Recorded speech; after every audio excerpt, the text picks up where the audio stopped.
नमस्कार। आप देख रहे हैं हॉरर स्टोरी। दोस्तों, जो कहानी मैं आज आपके साथ शेयर करने जा रहा हूं, वो मेरे एक सब्सक्राइबर ने भेजी है, जिसने खुद इसे अनुभव किया है। नाम है सोनू और उसकी ये कहानी। बस इतना कहूंगा कि इसको सुनने के बाद आपके भी रोंगटे खड़े हो जाएंगे। एक ट्रिप, एक रहस्यमयी नाव और वो काली रात जिसने सोनू और उसके दोस्तों की जिंदगी बदल दी। क्या वो इस नाव से कभी वापस आ पाए, या फिर कुछ ऐसा हुआ जिसने उन्हें हमेशा के लिए एक भयानक खौफ से भर दिया? चलिए, आपको ले चलता हूं एक ऐसी यात्रा पर जहां सच्चाई और डर के बीच की दीवार धुंधली हो जाती है। अगर आप चैनल पर नए हैं तो चैनल को सब्सक्राइब कर लीजिए और एक प्यारा सा कमेंट भी कर दीजिए। तो चलो कहानी को स्टार्ट करते हैं।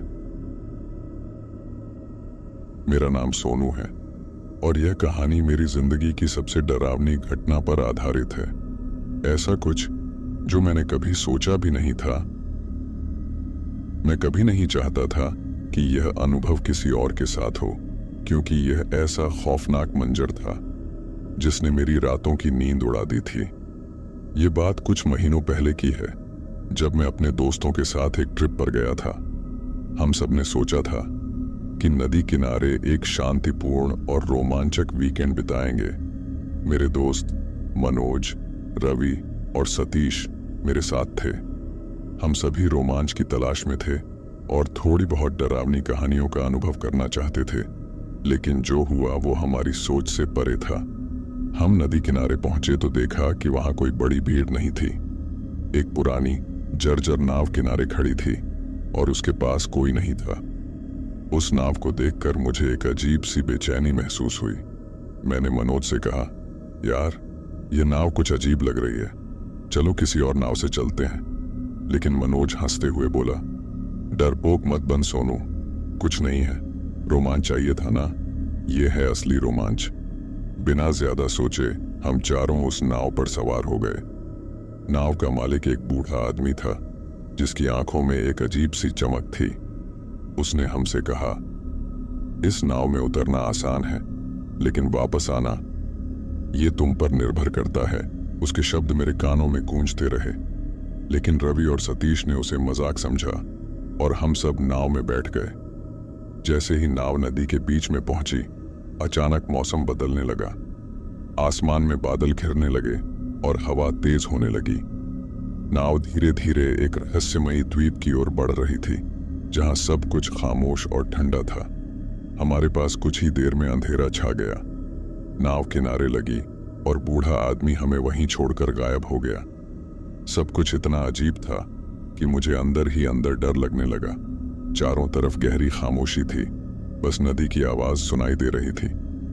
यार, ये जगह कुछ ठीक नहीं लग रही, मैंने कहा।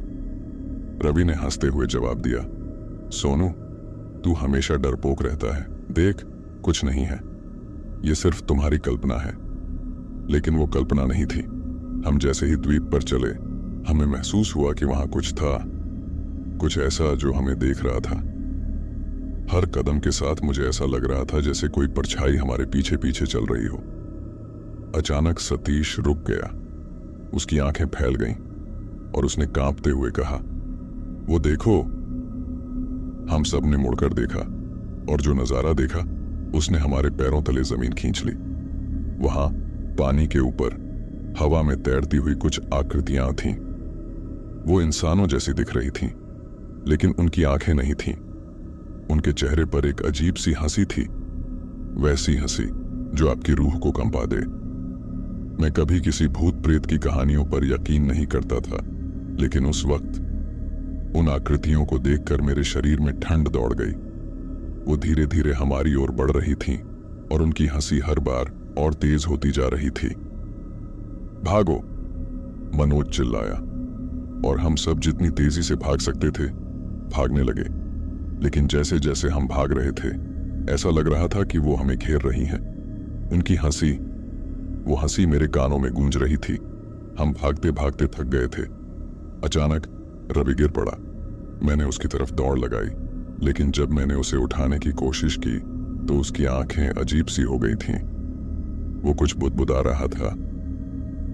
नाव नाव से लौटो, वरना तुम भी। उसके शब्द अधूरे थे, लेकिन मुझे समझ आ गया कि हमें उस नाव तक पहुंचना होगा किसी भी तरह। हम सब दौड़ते दौड़ते नाव तक पहुंचे। वो बूढ़ा आदमी फिर से वहां था।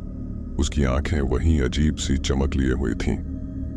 कहा था ना, वापस आना मुश्किल है, उसने एक कुटिल हंसी के साथ कहा। मनोज ने चिल्लाकर उससे कहा, हमें वापस ले चलो, जल्दी।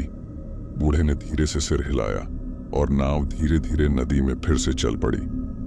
लेकिन अब माहौल और भी डरावना हो गया था।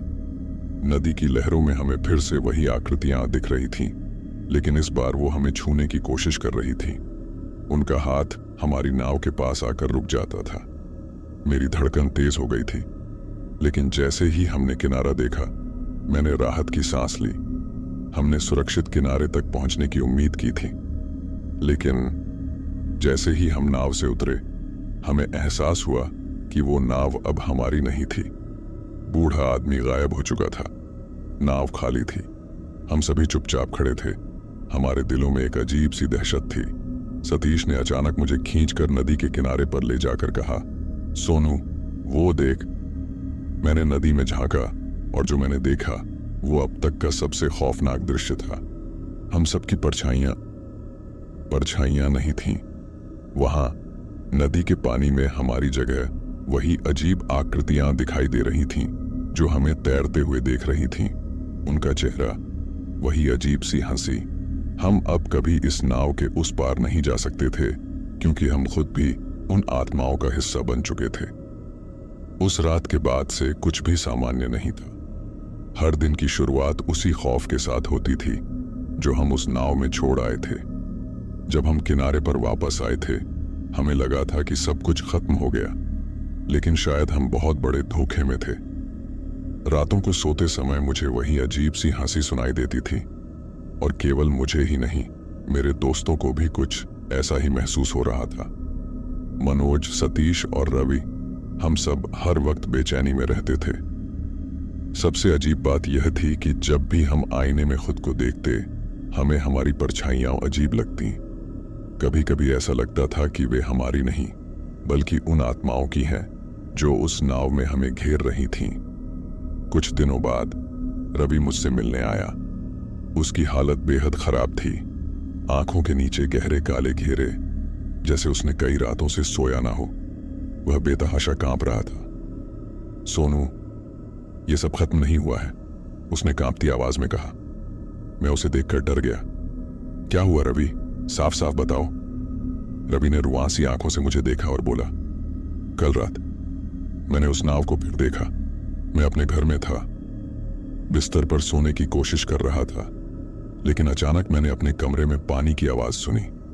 जब मैंने आंखें खोली तो वहां मेरे कमरे के बीचों बीच वो नाव थी, और वो बूढ़ा आदमी फिर से मुझे देख रहा था।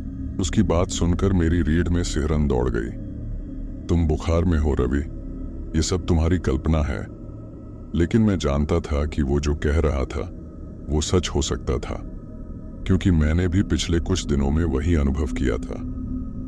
अगले दिन मनोज और सतीश भी मुझे मिलने आए। उनकी भी हालत खराब थी। मनोज ने कहा, हर रात मैं वही नाव देखता हूं सोनू। मैं सोने की कोशिश करता हूं, लेकिन जैसे ही आंखें बंद करता हूं, वो नाव, वो अजीब आकृतियां मेरे पास आ जाती हैं। वो मुझसे कुछ कहती हैं, लेकिन उनकी आवाज मुझे समझ नहीं आती। सतीश ने घबराते हुए कहा, उनकी हंसी, वो हंसी हर रात मेरे कानों में गूंजती है। और कल रात मैंने अपनी परछाई को हिलते हुए देखा। मेरी परछाई, सोनू, वो मेरी तरह नहीं हिल रही थी, वो अपने आप हंस रही थी। अब ये साफ था कि हम उस खौफनाक रात से कभी वापस नहीं आए थे।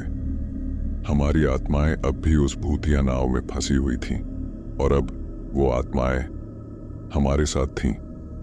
मैंने एक बड़ा फैसला लिया। हमें वापस जाना होगा, मैंने कहा। सबने मुझे हैरानी से देखा। तुम पागल हो गए हो सोनू, मनोज ने चिल्लाकर कहा। वहां जाने का मतलब है अपनी मौत को न्योता देना। लेकिन अगर हम वापस नहीं गए तो ये आत्माएं हमें कभी चैन से नहीं रहने देंगी। हर दिन हमारा खौफ बढ़ता जाएगा और अंत में हम उन्हीं का हिस्सा बन जाएंगे। मैंने गहरी सांस ली। हमें उस नाव तक वापस जाना होगा और इस राज को खत्म करना होगा। रवि, मनोज और सतीश चुप हो गए। आखिरकार वे भी मान गए कि हमारे पास कोई और विकल्प नहीं था। हम उस रात की शुरुआत करने वाले थे जिस रात ने हमारी जिंदगी को बदल दिया था। हमें वापस उसी नदी के पास जाना था, उसी नाव पर सवार होना था और उस बूढ़े आदमी से सच जानना था।